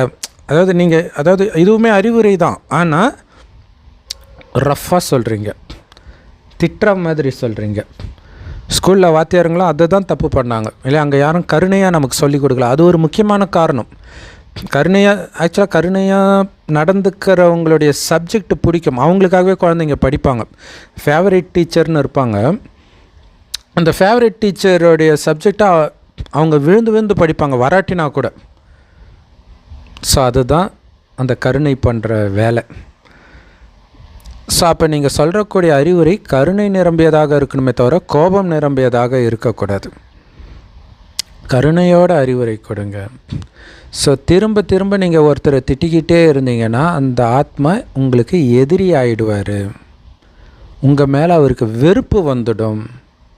குழந்தைங்களையே திட்டிகிட்டு இருந்தால் குழந்தைங்களுக்கு கூட அப்பா அம்மா மேலே வெறுப்பு வந்துடும். எனக்கு எங்கள் உலகத்திலே பிடிக்காதவங்க எங்கள் அப்பா அம்மா தான் அப்படின்னு சொன்னவங்களாம் எனக்கு தெரியும். ஸோ எப்படி அழுக்கானவர்களை தூய்மையாக்குபவர் தான் தந்தை. அவருடைய குழந்தைங்க நீங்கள் துக்கம் நிரம்பியவர்களுக்கு சுகம் கொடுக்க முடியாதா? ஏன்னா அவங்க துக்கம் நிரம்பி இருக்கிறனால தான் உங்களுக்கு துக்கத்தை கொடுக்குறாங்க. உங்களுக்கு துக்கத்தை கொடுக்கும்போது நீங்கள் புரிஞ்சுக்கலாம் அவங்க துக்கமாக இருக்கிறாங்கன்னு. அவங்களுக்கு நீங்கள் திருப்பி சுகத்தை கொடுக்க முடியாதா? ஸோ நீங்கள் மதுபன்லேருந்து வீட்டுக்கு போன பிறகு இதை முயற்சி பண்ணி பாருங்கள். முயற்சி பண்ணுவீங்க தானே இல்லையா? ஏன்னா வீட்டில் இருந்து தான் தானம் தொடங்கணும். இங்கே சுய புருஷார்த்தம் எல்லாம் வீட்டில் இருந்து தான் தொடங்கணும். ஏன்னா வீட்டில் தானே இருக்கிறீங்க பெரும்பான்மையான நேரம். உங்கள் குடும்பத்தில் பாபா லௌகீக குடும்பத்தையே சொல்கிறார். இதை கூட நம்ம எடுத்துக்கலாம், அலௌகீக குடும்பத்தையும் எடுத்துக்கலாம், பாபா குழந்தைங்களையும் எடுத்துக்கலாம். ஸோ யாரோ ஒருத்தர் உங்கள் குடும்பத்தில் துக்கம் கொடுக்குறாங்கன்னா அப்போவும் நீங்கள் துக்கத்தை எடுத்துக்கக்கூடாது.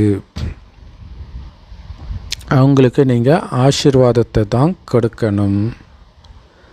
கருணை நிரம்பியவர் ஆகணும். முதல்ல உங்கள் குடும்பத்தில் இருப்பவர்களிடம் இப்படி ஆகி காட்டுங்கள் இல்லையா? துக்கம் கொடுக்கும் பொழுதும் அவங்களுக்கு நீங்கள் ஆசீர்வாதத்தை கொடுத்து காட்டுங்க, திட்டாமல் இருந்து காட்டுங்க.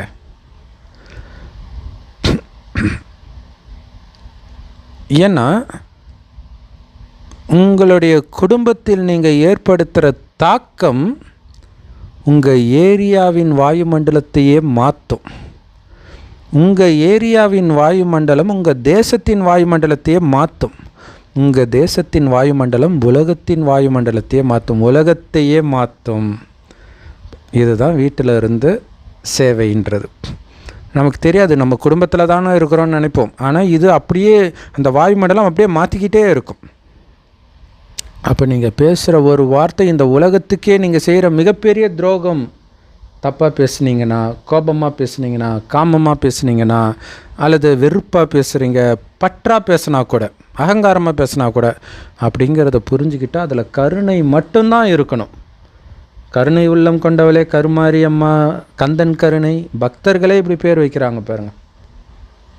ஸோ அதனால் இந்த அற்புதத்தை உங்களுடைய குடும்பத்திலேருந்து தொடங்குங்கன்றார். இல்லாட்டினா ஒருத்தர் கோபப்பட்டாலும் அந்த குடும்பத்தின் வாயுமண்டலம் எப்படி இருக்குது? அது ஒரு வீடு மாதிரி இருக்குதா, யுத்த மைதானம் மாதிரி இருக்குதா? அந்த நேரம் உங்களுக்கு பிடிச்சிருக்குதா வீடு? செக், இந்த வீட்டுக்கு வரவே பிடிக்கலன்றுவாங்க. பிடிக்கல தானே? ஸோ அதனால் இது உங்கள் எல்லாருக்காகவும் மதுபனில் விஐபிக்களும் வந்திருக்கிறாங்க, மதுபன் வாசிகளும் இருக்கிறாங்க, பாப்தாதா முன்னாடி உட்காந்துட்ருக்குறாங்க. உங்களுடைய துணைவர்களோடு, உங்கள் கூட வேலை பார்க்குறவங்களோடு நீங்கள் அவங்களுக்கு துக்கம் கொடுக்காதீங்க, அவங்கக்கிட்ட துக்கத்தை எடுக்காதீங்க. ஆசீர்வாதத்தை தான் கொடுக்கணும், ஆசீர்வாதத்தை தான் பெறணும். அந்த நேரத்தில் ஒருவேளை அவங்க துக்கம் கொடுக்குறாங்க, எப்படி எடுக்காமல் இருக்கிறதுனா, அந்த நேரம் அதிகாரத்தோட உள்ளபூர்வமாக என்னுடைய பாபா, என்னுடைய பரமாத்மா பாபா அப்படின்னு சொல்லுங்க. ஏன்னா கடவுள் கூப்பிட்ட மாத்திரத்தில் வருவார் அப்படின்னு சொல்லப்பட்டிருக்குது. ஸோ அப்படி நீங்கள் கூப்பிட்டவுடன் அவர் உங்கள் முன்னாடி இருக்கிறது உங்களுக்கு தெரியும். எப்போவுமே உங்கள் முன்னாடியே இருக்கிறாரு அப்படின்னு சொல்லப்பட்டிருக்கு இல்லையா? அப்படி கூப்பிட்ட உடனே பக்கத்தில் வந்துடுவார், அந்த சக்தியை நிரப்பிடுவார். ஸோ அதிகாரத்தோடு என்னுடைய பாபான்னு நீங்கள் மனதார சொல்லும் பொழுது அந்த தலைவன் பாபா உங்கள் முன்னாடி வந்துடுவார். ஏன்னா பாபா எதுக்கு தான் இருக்கிறார்? குழந்தைங்களுக்கு தானே இருக்கிறாரு. ஸோ அதிகாரம் கொண்ட குழந்தைகளுக்கு பாபா உதவி செய்ய மாட்டாருன்றது நடக்கவே நடக்காது, அசம்பவம் அது இல்லையா? கூப்பிட்ட மாத்திரத்தில் பாபா வந்துடுவார். அதனால் இந்த மாற்றத்தோடு மதுபனை விட்டு போங்க. எப்படி வந்தீங்களோ அப்படியே போகக்கூடாது, ஒரு மாற்றத்தோடு போகணும். ஏன்னா சும்மாவை வந்தீங்க மதுபனுக்கு, அதுவும் வெளிநாட்டிலேருந்து வரும்போதெல்லாம் டிக்கெட்டு செலவு பண்ணி வரும்போது பல ஆயிரம் அல்லது லட்சம் கூட செலவு பண்ணிட்டு வருவாங்க. எங்கேருந்து போனாலுமே அதிகம்தான் இல்லையா? ஸோ டிக்கெட்டுக்கு பணத்தை செலவு பண்ணிங்க, உங்களுடைய நேரத்தை செலவு பண்ணுறீங்க. ஸோ அதுக்கு அப்போ அவ்வளோ பணத்தையும் நேரத்தையும் கொடுக்குறீங்கன்னா அந்த அளவுக்கு அதுக்கு மரியாதை வச்சுருக்கிறீங்களா, மதிப்பு வச்சுருக்கிறீங்க தானே? ஸோ என்ன அதுக்கான வேல்யூ உங்களுக்கு என்ன கிடைக்கிது? சுயமாற்றம். ஸோ முதல்ல சுயமாற்றத்தின் மூலமாக உங்கள் குடும்பத்தை நீங்கள் மாற்றி காட்டுங்க. ஏன்னா எல்லாருமே அதான் சொல்லுவாங்க, முதல்ல உங்கள் வீட்டை மாற்றியான்னு தான் சொல்லுவாங்க இல்லையா? பிறகு தேசத்தின் மாற்றம் நடக்கும், பிறகு உலக மாற்றமே நடக்கும். ஸோ உங்களுடைய வீடு ஆசிரமமாகட்டும். இல்லை ஆசிரமம்னாலே தூய்மையாக இருக்கிறது, அமைதியாக இருக்கிறது. அந்த மாதிரி ஆசிரமத்தில் நுழைஞ்ச மாதிரி தான் அனுபவம் ஆகணும். ஸோ அதனால் பாபா சொல்கிறாங்க, வேதங்கள் கூட கிரகஸ்த ஆசிரமம் தான் சொல்லுது. ஸோ அப்போ உங்களுடைய குடும்பத்தை நீங்கள் ஆசிரமமாக மாற்றணும். அங்கே உள்ளே வந்தாலே அமைதி அனுபவமாகணும். ஸோ இன்றைக்கி அந்த மாதிரி ஆசிரமமே இல்லை. ஆசிரமம் வேறு, வீடு வேறையாக மாறிடுச்சு. இப்போ நீங்கள் வீட்டை ஆசிரமமாக மாற்றுங்க. நீங்கள் ராமாயண மகாபாரதத்துலலாம் பார்த்தீங்கன்னா அந்த காட்டுக்கு போகும்பொழுது ஆசிரமத்துக்கு போவாங்க, ஆனால் அங்கே கணவன் மனைவி ஒன்றா இருப்பாங்க. ஆசிரமத்தில் எப்படி கணவன் மனைவி ஒன்றா இருப்பாங்க? ஸோ அப்போ அந்த குடும்பமே ஆசிரமம் மாதிரி இருக்குதுன்னு அர்த்தம். பிரம்மகுமாரிகள் வீட்டை தான் அங்கே அப்படி காட்டுறாங்க. ஸோ ஆசீர்வாதத்தை ஒருவருக்கொருவர் கொடுங்கள், ஒருவருக்கொருவர் ஆசீர்வாதத்தை பெற்றுக்கொள்ளுங்கள். இதுதான் ஆசிரமத்துடைய கடமையே. அப்போ என்ன ஆகிடும்? உங்கள் வீடு கோயிலாகிடும். கோயிலில் இருக்கக்கூடிய விக்கிரகம் என்ன பண்ணும்? ஆசீர்வாதம் தான் கொடுக்கும். அதுக்கு தான் போகிறாங்க இல்லையா? குழந்தை பிறந்தா கோயிலுக்கு போகிறாங்க, கல்யாணம் ஆனால் கோயிலுக்கு போகிறாங்க. எதுக்கு? ஆசீர்வாதம் பெறுவதற்கு தான் போகிறாங்க. ஒரு கோயிலில் இருக்கக்கூடிய அந்த மூலவர் முன்னாடி போய் மனிதர்கள் என்ன சொல்கிறாங்க? எங்களுக்கு ஆசீர்வாதம் கொடுங்க, கருணை காட்டுங்கள், கருணை காட்டுங்கள்ன்றாங்க. ஸோ அப்போ நீங்கள் என்ன கொடுக்கணும்? ஆசீர்வாதத்தை கொடுக்கணும், ஈஸ்வரிய அன்பை கொடுக்கணும், ஆத்ம அபிமானி அன்பை கொடுக்கணும். தேகம் சார்ந்த அன்பை கிடையாது, சுயநலமான அன்பை கிடையாது. ஆத்ம அபிமானி அன்பை நீங்கள் கொடுக்கணும், ஆன்மீக அன்பை கொடுக்கணும். ஆனால் இன்றைக்கி எல்லா உறவுகளிலும் காணப்படுற அன்பு சுயநல அன்பாக இருக்குது. உண்மையான இதயத்தின் அன்பே இல்லை எங்கேயுமே. ஏதாவது நமக்கு லாபம் இருந்தால்தான் அவங்க அன்பே கொடுக்குறாங்க. எந்த விதமான சுயநல நோக்கமும் இல்லை அப்படின்னா அவங்க டோன்ட் கேர் ஆட்டிடியூட் அப்படி இருக்கிறாங்க, அன்பே கொடுக்கறது கிடையாது. ஸோ அதனால் நீங்கள் என்ன பண்ணுவீங்க? ஆன்மீக அன்பை கொடுங்க, ஆசீர்வாதத்தை கொடுங்க. துக்கத்தை கொடுக்கவும் செய்யாதீங்க, துக்கத்தை எடுக்கவும் செய்யாதீங்க. பாருங்கள், உங்கள் எல்லோருக்கும் வாய்ப்பு கிடைச்சிருக்குது பாபாவை பார்க்க. பாபாவுக்கு சந்தோஷம். 250 விஐபிக்கள் வந்திருக்கிறாங்க. ஸோ கண்டிப்பாக வந்திருக்கிற எல்லோரும் தங்கள் வீட்டை ஆசிரமமாக மாற்றுவீங்க தானே? மாற்றுவீங்களா? பக்காவா? அல்லது கொஞ்சம் கச்சாவாக இருக்கிறீங்களா? அதாவது பலகீனமாக இருக்கிறீங்களா? யார் எது வேணாலும் நடக்கட்டும் பாபா, நான் எவ்வளோ பொறுத்துக்க வேண்டி இருந்தாலும் சரி, நான் ஆசிரமமாக மாற்றியே தீருவேன். நான் சகித்து கொள்ளும் சக்தியை பயன்படுத்துவேன். ஏன்னா அப்படி சகித்து கொள்ளக்கூடிய சக்தியின் பலன் இருக்குது பாருங்கள், அது ரொம்ப ரொம்ப இனிமையானதுன்றார் இல்லையா? பொறுத்தார் பூமி ஆழ்வார்னுவாங்க இல்லையா? ஸோ அந்த பொறுத்து கொள்ளும் சக்தியோடைய பலன் ரொம்ப இனிமையானது. அப்போ உங்களுக்கு தெரியாது, இளிச்சவாயனான்னு தோணும். ஆனால் எவ்வளோ பொறுத்துக்கிறீங்களோ, நாளைக்கு நீங்களே இறந்து போயிட்டா கூட உங்கள் மனைவியோ அல்லது கணவனோ, பா அவங்களாம் தெய்வம்ப்பா எவ்வளோ பொறுத்துக்கிட்டாங்க தெரியுமா, எதிர்த்து ஒரு வார்த்தை பேசலை தெரியுமான்னு சாகிற வரைக்கும் நினச்சிட்டு இருப்பாங்க. சாகிற வரைக்கும் ஆசீர்வாதம் கொடுத்துக்கிட்டே இருப்பாங்க. நீங்கள் வேறு எங்கேயோ போய் பிறப்பீங்க, ஆனால் அந்த ஆசீர்வாதம் உங்களை வளர்த்துக்கிட்டே இருக்கும் சூப்பராக. அவ்வளோ இனிமையானது இந்த சகித்து கொள்ளும் சக்தியின் பலன். எவ்வளோ சூப்பர் இல்லையா? நான் ஏன் பொறுத்துட்டு போகணும்னா இதுதான் காரணம். ஒரு கன்னத்தை இறந்தால் மறு கன்னத்தை காட்டுன்னு இயேசு சொன்னார். ஏன் காட்டணும்? இதுதான் பதில். ஸோ நீங்கள் சகிச்சுக்கிட்டத்தான் ஆகணும். ஏன்னா இதோடைய பலன் ரொம்ப ரொம்ப இனிமையானது இல்லையா? ஒரு பலாப்பழம் சாப்பிடணுன்னாலே அது மேலே முள்ளாக இருக்கும், அது பிரிக்கிறதுக்குள்ளே ஒரு வழி ஆகிடும். ஆனால் உள்ளே அவ்வளோ இனிமையான பழம் இருக்குது. அந்த மாதிரி தான் இங்கே நீங்கள் எவ்வளோ பொறுத்துக்கிறீங்களோ அந்த அளவுக்கு இனிமையான பலன் இருக்குது, பழம் இருக்குதுன்ற. ஸோ அதனால் யாரெல்லாம் என்னுடைய வீட்டை சொர்க்கமாக மாற்றியே தீருவேன்னு உறுதியாக சத்தியம் பண்ணுறீங்க, என்னுடைய வீட்டை கோயிலாக கட்டி எழுப்புவேன், ஆசிரமமாக கட்டி எழுப்புவேன் அப்படின்னு சத்தியம் பண்ணுறீங்க, கையை தூக்குங்க. மற்றவர்கள் கையை தூக்குறாங்களா இல்லையான்னு பார்த்து கையை தூக்காதீங்க. ஏன்னா பாபா எல்லாருடைய கணக்கும் எடுத்துகிட்டு இருக்கிறார். கடைசியில் கேட்பார், கையை தூக்குனே என்ன ஆச்சுன்ட்டு. அதனால் மற்றவங்க கையை தூக்குறாங்கன்னு பார்த்து கையை தூக்காதீங்க, நேர்மையாக கையை தூக்குங்க. உண்மையான மனதின் கையை மனதார தூக்குங்க. சரி, தாதிகள் இவர்களுக்கு என்ன பரிசு கொடுப்பீங்க? ஏன்னா இத்தனை கோயில்கள் கட்டுவோன்னு சொல்லிட்டாங்க, என்ன பரிசு கொடுப்பீங்க? அப்போ தாதி சொல்கிறாங்க, அவங்க குடும்பத்தை அப்படி மாற்றி இங்கே அழைச்சிட்டு வரட்டோன்றாங்க. ஸோ பாபா சொல்கிறாங்க, அது பரிசு கிடையாது, அது அவங்களுக்கு நீங்கள் கொடுக்குற வேலையாச்சே. உடனே தாதிங்க சொல்கிறாங்க, சரி பாபாவுடைய விருப்பம் எதுவோ அதுவே. பாபா சொல்கிறாங்க, உங்களுக்கு கண்டிப்பாக பரிசு கிடைக்கும், அது பெரிய விஷயம் கிடையாது. ஆனால்னு ஒன்று இருக்குது இல்லையா? ஸோ இங்கேருந்து நீங்கள் போன உடனே உங்களுடைய தாரணையின் மூலமாக சுயமாற்றத்தை எடுத்துகிட்டு வாங்க.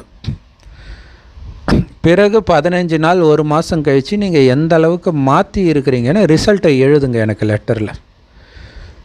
யார் எப்படிப்பட்ட சூழ்நிலையிலும் 1 மாதத்திற்கு துக்கத்தை கொடுத்ததும் இல்லை எடுத்ததும் இல்லையோ அவர்களுக்கு மிக நல்ல பரிசு கிடைக்கும். நல்லது. நீங்கள் உங்களால் முடிந்தால் நீங்கள் வாங்க, அல்லது உங்களுடைய சென்டருக்கு பரிசு அனுப்பி வைக்கப்படும். ஸோ பாப்தாதாவுக்கு உள்நாட்டில் இருக்கிற வெளிநாட்டில் இருக்கிற எல்லா குழந்தைகளுடைய நினைவும் வந்து சேர்ந்தது. நீங்கள் ஃபோன் மூலமாக அனுப்பினாலும் சரி, லெட்டர் மூலமாக அனுப்பினாலும் சரி, இதயத்தின் மூலமாக அனுப்பினாலும் சரி, பாப்தாதா அனைத்து குழந்தைகளின் அன்புக்கு பிரதிபலனாக பாரதத்தில் மற்றும் வெளிநாட்டில் உள்ள அனைத்து குழந்தைகளுக்கும் ஆசீர்வாதத்தையும் பல கோடி மடங்கு அன்பு மற்றும் நினைவுகளை கொடுக்கிறார். வரதானம் பாபா சொல்கிறாங்க, அலைந்து கொண்டிருக்கும் ஆத்மாக்களுக்கு துல்லியமான இலக்கை காட்டக்கூடிய உயிரோட்டமான லைட் ஹவுஸ் மற்றும் மைட் ஹவுஸ் ஆகுங்கள். ஸோ எந்த ஒரு அலைந்து கொண்டிருக்கும் ஆத்மாவுக்கும் சரியான இலக்கை காட்டணும் அப்படின்னா நீங்கள் உயிரோட்டமான நடமாடும் லைட் ஹவுஸ் மைட் ஹவுஸ் ஆகணும். அதாவது ஒளியையும் சக்தியையும் கொடுக்கக்கூடிய கலங்கரை விளக்கு ஆகணும். அதுக்கு 2 விஷயத்தில் கவனம் கொடுக்கணும். ஒன்று, ஒவ்வொருத்தருடைய ஆசை என்னன்னு டக்குன்னு பகுத்தறியணும். எப்படி ஒரு நல்ல டாக்டர்னு யாரை சொல்லுவோன்னா, கரெக்டாக நாடி பார்த்து என்ன வியாதின்னு கண்டுபிடிக்கிறவங்கள தான் நல்ல டாக்டர்னு சொல்லுவோம். அதே மாதிரி நிரந்தரமாக இந்த பகுத்தறியும் சக்தியை பயன்படுத்துங்க, அவங்களுக்கு என்ன தேவை அப்படின்ட்டு. பிறகு அனைத்து பொக்கிஷங்களின் அனுபவம் எப்போவுமே உங்கள் கூடவே இருக்கட்டும். அந்த அனுபவங்கள்னால நிரம்பி இருங்க. ஸோ அதனால் எப்போவுமே மனிதர்களுக்கு எதையும் சொல்லணும்னு லட்சியம் வைக்காதீங்க. அதற்கு மாறாக அனைத்து உறவுகள் மற்றும் சக்திகளின் அனுபவத்தை கொடுக்கணும் அப்படிங்கிற லட்சியம் வைங்க. இல்லை அவங்க கூட பழகிட்டு போகும்போது அந்த அன்பு எப்படி இருக்கும், அந்த உறவு எப்படி இருக்கும், அந்த ஆன்மீக சம்பந்தம் எப்படி இருக்கும் அப்படின்னு அவங்களுக்கு அனுபவம் ஆகணும். அப்படி அனுபவத்தை ஏற்படுத்தி தான் அனுப்புவேன்னு லட்சியம் வைங்கன்றார். சூப்பரான வரதானம் இல்லையா? இங்கே பேசுகிற வேலையே கிடையாது, அனுபவம் பண்ண வைக்கிறது தான். ஸ்லோகன், இவன் பண்ணுறது தப்பு, இது தப்பு, அது தப்புன்னு மற்றவங்களை கரெக்ட் பண்ணுறதுக்கு பதிலாக பாபாவோட உங்கள் புத்தியை கனெக்ட் பண்ணுங்கள் நல்லா. அதான் ஸ்லோகன். எப்படி இங்கிலீஷ் வேர்டை வச்சு சொல்கிறாங்க, கரெக்ட் பண்ணுறதுக்கு பதில் கனெக்ட் பண்ணுங்கள். ஸோ என்ன ஸ்லோகன்றது டக்குன்னு ஞாபகம் வரதுனால கனெக்ட் அப்படின்னா வந்துடும். ஸோ அதுக்காக தான் பாபா இந்த மாதிரி யுக்திகளை பயன்படுத்துகிறார். மற்றவர்களை கரெக்ட் பண்ணுறதுக்கு பதிலாக உங்கள் புத்தியை பாபாவோட கனெக்ட் பண்ணுங்கள் அப்படின்னு அர்த்தம். மற்றவங்களை பார்க்காதீங்க, பாபாவோட புத்தியை கனெக்ட் பண்ணுறதன் மூலம் உங்களை மாற்றுக்குங்க. பாபா கிட்ட புத்தியை மாற்றும் போது நம்ம மாறுவோம், அதான் முக்கியம். அவ்யக்த இஷாரா, தூய்மையின் ராயல்ட்டியை தாரணை செய்யுங்கள். நிரந்தரமாக உங்களுடைய உண்மையான சொரூபம், பாபா கிட்டேருந்து வரமாக கிடைத்த சொரூபம் என்னது? தூய்மை. அதை சதா ஞாபகம் வச்சுக்கிட்டிங்கனாலே, நான் பரிசுத்தமான ஜோதி, தூய்மையான ஜோதின்றதை ஞாபகம் வச்சுக்கிட்டாலே அழுக்கு மற்றும் மறதியின் அம்சம் கூட இருக்காதுன்றார் இல்லையா? ஆத்மான்றதை மறக்கிறதுனால தான் உடல் உணர்வில் வந்துடுறீங்க. விகாரங்கள், வீண் விஷயங்கள், நெகட்டிவ் விஷயங்கள்லாம் வருது. நான் உண்மையிலே யாருன்றது சதா ஞாபகம் இருந்தால் இந்த மறதி வந்தால் அழுக்கும் வந்துடும், இதெல்லாம் முடிஞ்சிடும். ஸோ அதனால் பாபாவை மறந்தால் எப்படி இருக்கும், இந்த அழுக்குனா எப்படி இருக்கும் அப்படிங்கிறதே மறந்துடுங்கன்ற. அது எப்படி இருக்குன்றதே தெரியாதவராயிடுங்க. ஏன்னா அந்த சொரூபம், அந்த மறதி சொரூபம் அல்லது அழுக்கான சொரூபம் உங்களுடையதே கிடையாது. அது உங்கள் சமஸ்காரமே கிடையாது. அது உங்களுடைய முன்ஜென்மத்து சமஸ்காரம். இப்போ நீங்கள் பிராமண ஜென்மம் எடுத்துருக்கிறீங்க, உயர்ந்த ஜென்மம். அந்த சமஸ்காரங்கள், அந்த சொரூபம்லாம் சூதர குலத்தை சார்ந்தது. இங்கே ஜென்மம் மட்டும் இல்லை, வர்ணமே மாறிடுச்சு இல்லையா? குலம் மட்டும் இல்லை, வர்ணமே மாறிடுச்சு. ஸோ அதனால் அந்த பழைய சமஸ்காரத்தை வேற ஒருத்தருடையது என்னுடையது இல்லைன்னு அனுபவம் பண்ணுறதுக்கு பேர் தான் அன்பானவராகவும் விலகியும் இருக்கிறது அப்படின்னு சொல்கிறது. செம பவர்ஃபுல் முரளி. பல தடவை ரிவைஸ் பண்ணுங்கள், ஏன்னா நிறைய தாரணை பண்ணுறதுக்கு இருக்குது. Love you Bap Dada. Thank you Bap Dada. குஷியாக இருங்க, குளிர்ச்சியாக